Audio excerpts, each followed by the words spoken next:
thinking we only had to do one of these. I know. Here we are, almost 9 months later. Number what, 10?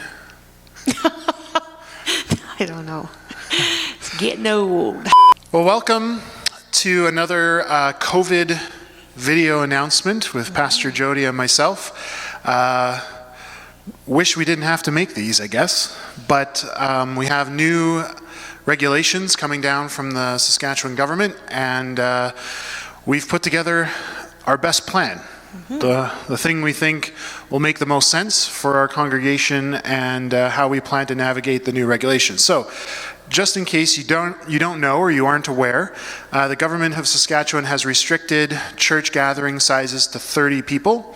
And so we kind of chatted last night about whether we want to kind of cancel church altogether, or if we wanted to try and continue meeting and continue trying to gather in person, recognizing there'd be some challenges with that.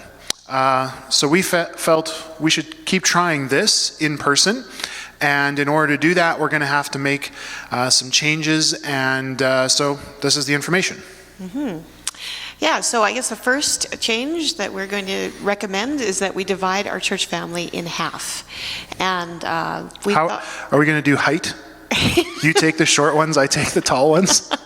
Well, we had talked about blue-eyed versus brown-eyed. Blue-eyed, brown, yeah, That's also an option. Where did we land?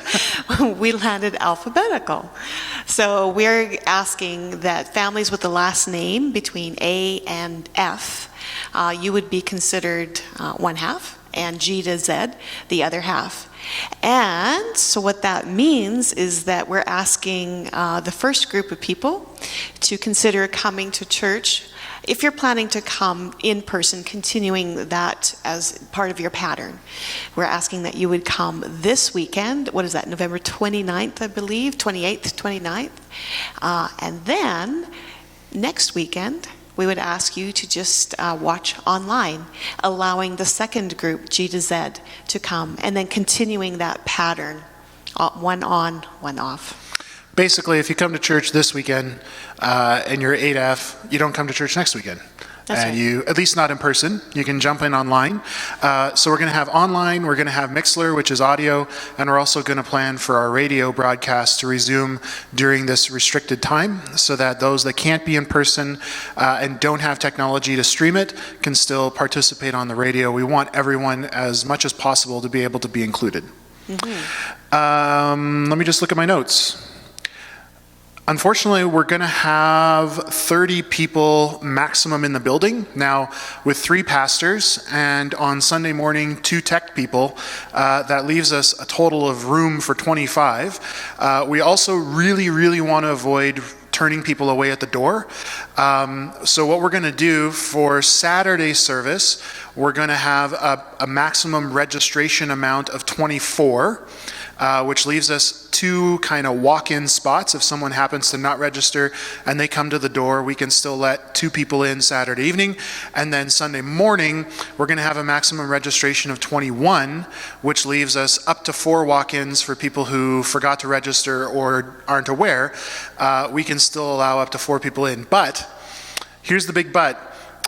If you don't register, there's a pretty good chance that you might get turned away at the door because we have to hold to this 30-person limit in the building really strictly. We can't compromise on that. So this really is going to come down to registering. We recognize that there tends to be less people in Saturday service than Sunday, so some of our regular Sunday morning people will likely need to start registering and coming Saturday night, as there will be more room and more space available with that. We're actually looking forward to that quite a bit. Our young families have a really cool thing going Saturday night, and we invite you to come and join with that. Anything else regarding registration? No, just that can't stress enough how important it is for you to pre-register. We absolutely do not want to be put in the position of saying, I'm sorry, you can't come into the church. We don't feel that is, that's not that's not the way we want to roll. Well, this is God's house. We want it to be available to everyone.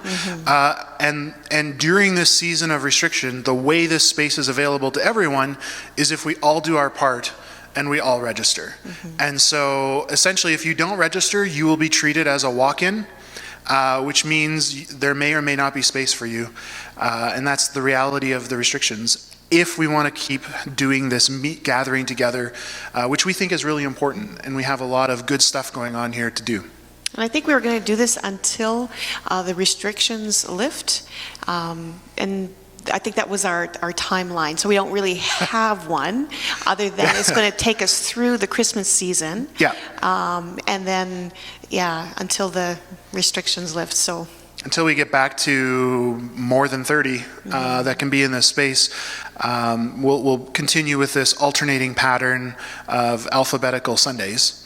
Speaking of Christmas, we've got some Christmas plans that we need to let you guys know about. Christmas Eve, December 24th, our Christmas Eve service will be online only. Pastor Jody and I plan to make kind of a fireside chat.